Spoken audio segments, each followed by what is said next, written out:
Assalamualaikum students of grade 5. मैं हूँ आपकी सोशल स्टडीज की teacher Saba and we are studying chapter number 14 about the struggle for independence.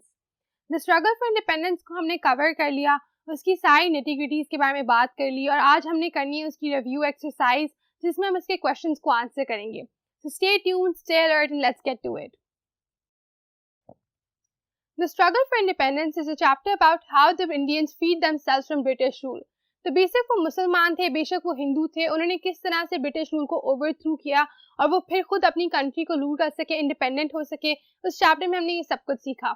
हमने understand किया कि ब्रिटिश या बाकी जो वेस्टर्नर्स हैं वो आए क्यों थे सब कॉन्टिनेंट में, फिर ईस्ट इंडिया कंपनी क्यों बनी, इवेंचुअली कांग्रेस क्यों बनी, उसके बाद मुस्लिम लीग क्यों बनी और कौन कौन से लीडर्स थे जिनकी मेहनत के बाद हम फाइनली एक इंडिपेंडेंट स्टेट हासिल कर सके। अब अगर आप इस चैप्टर के क्वेश्चंस को अच्छे तरीके से आंसर करना चाहते हैं तो उसके लिए ज़रूरी ये है कि आपने पहले सारे लेक्चर्स अच्छे तरीके से देखे हों, आप चैप्टर को अंडरस्टैंड कर चुके हों। मैं हमेशा अपने लेक्चर्स में ये रेकमेंड करती हूँ कि स्टूडेंट्स जो हैं वो पहले क्वेश्चंस खुद सॉल्व करें, उसके बाद सोल्यूशन वाला लेक्चर देखें। इसकी वजह क्या है कि आप खुद अपने आप को क्वेश्चन कर सकते हो, चैलेंज कर सकते हो, देख सकते हो कि आपको कितने कॉन्सेप्ट क्लियर हुए हैं, आपको क्या चीज़ें समझ आई हैं। अगर आप डायरेक्टली आओगे, सोल्यूशन देखोगे, इनको एज इट इज कॉपी कर लोगे तो क्या होगा, तो आपके कॉन्सेप्ट्स जो है वो क्लियर नहीं होंगे, टेस्ट नहीं होंगे और इवेंचुअली एग्जाम्स में आपको मसला होगा। तो बजाय इसके कि आप अभी जल्दी में आकर इसको सिर्फ कॉपी कर लें, अच्छा है कि आप अभी मेहनत करें, अभी इसको अंडरस्टैंड करें ताकि एग्जाम्स में आपके लिए ज्यादा आसान हो। विद दैट हम स्टार्ट करते हैं हमारे क्वेश्चन से। सबसे पहला क्वेश्चन, व्हाट डज इट से?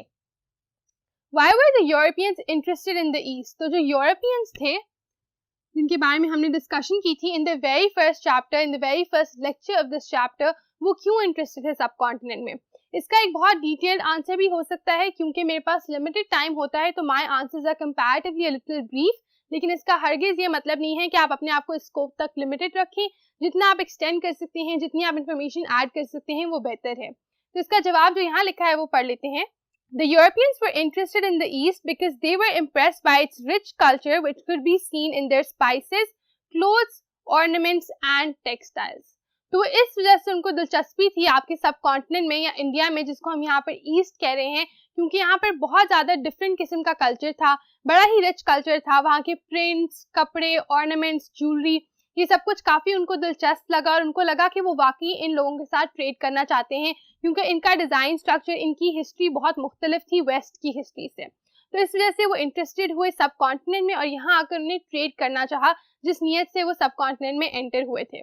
That will be it for question number 1। तो आपने मेंशन यही करना है कि स्पाइसेस की वजह से, ऑर्नामेंट्स, ज्वेलरी, क्लोथ्स, इन सब चीज़ों से फैसिनेट होकर, इम्प्रेस होकर वेस्टर्न लोग जो हैं वो सब कॉन्टिनेंट में आए। अब चल के क्वेश्चन नंबर 2 देखते हैं। So now we have to see what question number 2 demands. Who were the first Europeans to come to the subcontinent? तो सबसे पहले कौन से यूरोपियंस थे जो सब कॉन्टिनेंट में दाखिल हुए? ये हमने लेक्चर नंबर 1 में डिस्कस भी किया था। अगर आपको याद नहीं है तो नो प्रॉब्लम, मैंने फिर से लिख दिया है, लेकिन ऑब्वियसली इसमें भी आप फर्दर इंफॉर्मेशन और डिटेल्स ऐड कर सकते हो। The first visitors to the subcontinent were Portuguese traders. Portuguese का मतलब क्या है? People from Portugal. They came during the 16th century. तो इस क्वेश्चन का दूसरा पार्ट था कि वो कब आए। वो कब आए थे? वो आए थे 16th सेंचुरी के दौरान, which means 1500s जो आपके थे, 1501 से लेके 1599 तक जो टाइम था, उस टाइम पीरियड के दरमियान में पोर्चुगीज लोग जो थे वो आए थे ट्रेड करने के लिए सब कॉन्टिनेंट में। The first was Vasco da Gama in 1498. तो पहला इंसान जो पोर्चुगाल से आया था और बेसिकली जो वेस्ट से आया था सब कॉन्टिनेंट के, तो वो कौन था? Was Vasco da Gama in 1498. तो तकरीबन 15th सेंचुरी में वो जो हैं वो दाखिल हो चुके थे सब कॉन्टिनेंट के अंदर, and these were the first traders to visit the subcontinent. तो इस क्वेश्चन का आंसर जो है बहुत स्ट्रेट फॉरवर्ड है। आपने बताना है कि सबसे पहले कौन आया था? जो पोर्चुगीज ट्रेडर्स थे वो आए थे सब कॉन्टिनेंट के अंदर और वो ट्रेड करने के लिए ही आए थे, and they were the first people जो एक्चुअली इम्प्रेस हुए थे कि सब कॉन्टिनेंट में कितने डिफरेंट किस्म के ट्रेड्स हैं, कितने डिफरेंट किस्म के स्पाइसेस हैं, क्लोथ्स हैं। तो इस वजह से वो लोग सबसे पहले सब कॉन्टिनेंट में आकर ट्रेड करना शुरू किया था उन्होंने। आगे क्वेश्चन नंबर 3 है, how and why did the British begin to rule the subcontinent? अब ये जो क्वेश्चन है इसका कोई डायरेक्ट आंसर नहीं है, इसकी कई सारी वजूहात हो सकती हैं कि क्यों और किस तरह से ब्रिटिश जो है उन्होंने कंट्रोल करना शुरू कर दिया सब कॉन्टिनेंट को। वो आए किस लिए थे? वेरी गुड, वो आए थे सिर्फ ट्रेड करने। उन्होंने ईस्ट इंडिया कंपनी बनाई थी और वो स्पाइसेस वगैरह लेकर जाने के लिए आए थे, लेकिन फिर किस तरह से ऐसा क्या हुआ कि वो जो है वो रूल करना शुरू हो गए सब कॉन्टिनेंट को। तो इसकी अगर हमें क्लियर वजह एक्सप्लेन करें वो ये हो सकती है कि the British began to rule the subcontinent in the middle 18th century. They did so because Mughals were losing power and, आगे चल के देखते हैं कि इसके बाद फर्दर क्या लिखा हुआ है। They did so because the Mughals were losing power and the locals were fighting within themselves। तो उनकी करने की वजह ये थी कि जो मुगल्स थे जो उस वक्त रूल कर रहे थे सब कॉन्टिनेंट को, उनकी पावर आहिस्ता आहिस्ता खत्म हो रही थी। वो भी आपस में लड़ रहे थे, उनके बेटे भी आपस में लड़ रहे थे कि थ्रोन किसको मिलेगी, उनकी आपस में ही काफी जंगें हो रही थी। और उसके अलावा वैसे भी जो सब कॉन्टिनेंट के लोकल्स थे जिनमें हिंदू, मुसलमान, सिख सब इंक्लूडेड थे, वो लोग भी आपस में लड़ रहे थे। तो जब ब्रिटिश ने देखा कि जगह कितनी ज्यादा अनयूनाइटेड है, यहाँ पर कोई एक दूसरे के साथ अच्छे तरीके से नहीं रह रहा, इन लोगों के तो आपस के मसले ही खत्म नहीं हो रहे, तो ये स्टेट को किस तरह से गवर्न करेंगे। तो ब्रिटिश ने कहा कि क्यों ना हम यहाँ पर कब्जा कर लें, हम इनके ऊपर रूल करना शुरू कर दें और इन लोगों को एक्चुअली सिविलाइज बनाएं। ब्रिटिश का आइडिया ये था कि हम इन लोगों को बेहतर बनाते हैं, सिविलाइज करते हैं, क्योंकि इन लोगों को शायद ठीक से तरीके से जिंदगी गुजारनी नहीं आती, ये लोग बस आपस में लड़ने में और फजूल चीजों में वक्त जाया करते हैं। तो इस तरह से ब्रिटिश ने डिसाइड किया कि क्योंकि उनके आपस के मसाइल बहुत ज़्यादा हैं, क्योंकि मुगल पावर जो है वो डिक्लाइन कर रही है, क्योंकि इनकी आपस में यूनिटी भी नहीं है, इसलिए हम जो है यहाँ पर कंट्रोल करना शुरू कर देते हैं। इस आंसर को आप अपने अल्फाज में अच्छे तरीके से एक्सप्लेन कर सकते हैं। With that let's move to the next question. Why could the people of the subcontinent not succeed against the British? इसमें आप अपना सब्जेक्टिव आंसर भी लिख सकते हो। सब्जेक्टिव होता है जो आपका अपना नजरिया है कि आपको क्या लगता है कि क्यों वहां के लोग जो हैं ब्रिटिश के अगेंस्ट नहीं खड़े हो पा रहे थे, उनके आगे जीत नहीं पा रहे थे। हालांकि सब कॉन्टिनेंट में कितने ज्यादा लोग थे, कितनी ज्यादा पॉपुलेशन थी, लेकिन वो लोग ब्रिटिश को ओवरथ्रो नहीं कर पा रहे थे। इसकी क्या वजह थी? इसकी वजह ये थी कि उनके दरमियान यूनिटी नहीं थी, वो लोग एक साथ मिले हुए नहीं थे, वो इतने बटे हुए थे, उस वजह से उनकी पावर भी जो है वो बढ़ गई थी और इस वजह से they did not feel strong enough. कहते हैं ना कि there is power in numbers, there is strength in numbers. तो जब लोग मिल जाते हैं, जब लोग इकट्ठे हो जाते हैं, तो उनकी मजबूती जो है वो ज्यादा हो जाती है, वो ज्यादा स्ट्रांग हो जाते हैं। लेकिन उसी तरह जब लोग डिवाइड हो जाते हैं तो क्या होता है? They become weaker. और इसी तरह ब्रिटिश ने भी यही थ्योरी डिप्लॉय की थी, उन्होंने कहा था डिवाइड एंड रूल। तो उस जगह को डिवाइड करते थे और इस तरह से रूल करते थे, क्योंकि जब वो डिवाइड कर देते थे, सबको अलग अलग कर देते थे, तो उनके पास उतनी पावर नहीं रहती थी एंड दे बिकेम वीकर। तो इसका सिंपल सा जवाब क्या हो गया? इसका बेसिक सा जवाब है they could not succeed against the British because they were not United. ये आपकी बुक में भी मेंशन है, ये मेरा भी ख्याल है, आप भी इसको फर्दर डिस्क्राइब भी कर सकते हो, एक्सप्लेन भी कर सकते हो, साथ एग्जाम्पल्स भी दे सकते हो कि आपस में ही अगर सिख्स और हिंदूज और मुस्लिम्स लड़ रहे हैं तो उनके पास कहाँ इतना टाइम होगा कि वो ब्रिटिश को मिलकर ओवरथ्रो कर सकें। इसको आपने अच्छे तरीके से एक्सप्लेन करना होगा। And now we can look at question number 6। What events led to the War of Independence 1857? Now this is a very interesting question कि कौन से इवेंट्स थे जिनकी वजह से फिर वॉर ऑफ इंडिपेंडेंस हुई 1857 में। इसके ऊपर हमने एक पूरा लेक्चर जो है इसको डेडिकेट किया था वॉर ऑफ इंडिपेंडेंस को।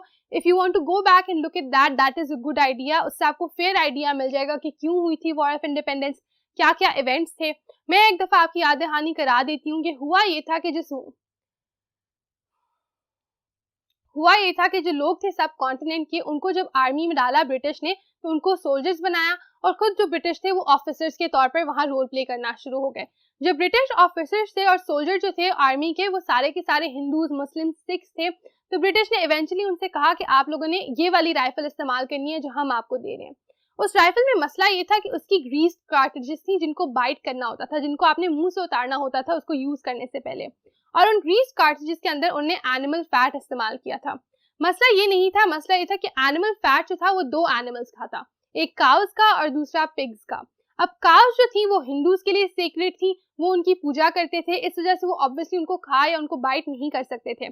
सिमिलरली मुसलमानों के लिए जो पिग्स हैं वो हराम होते हैं, मुसलमान जो है उनको बाइट नहीं कर सकते, उनको अपने करीब नहीं लेकर जा सकते।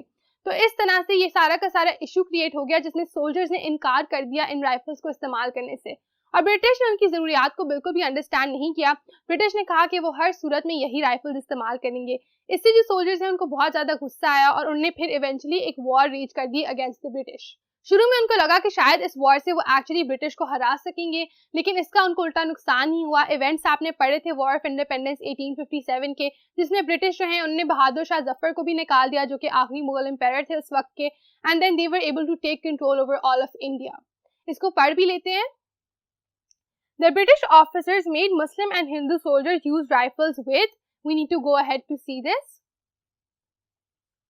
So they made them use rifles with grease cartridges. These used animal fat of cows and pigs. This angered the soldiers and they waged a war.